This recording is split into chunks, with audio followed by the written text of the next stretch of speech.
cherchez quoi? L'équipe de ce matin, mais il n'y en a plus. Dévaliser le marchand de journaux, plus un seul exemplaire de l'équipe. Avec Rumilly Vallière à la une, il fallait se lever tôt pour l'acheter.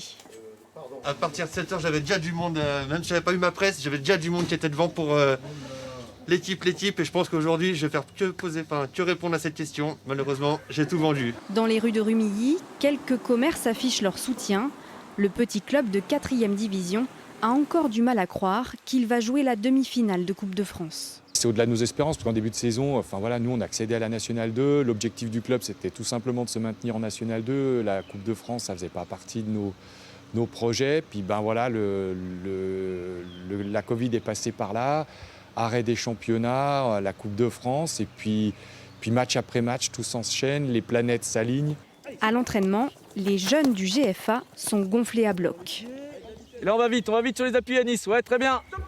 Boostés par les exploits de leurs aînés, fiers de porter le maillot bleu, cette victoire face à Toulouse, ils ne sont pas prêts de l'oublier.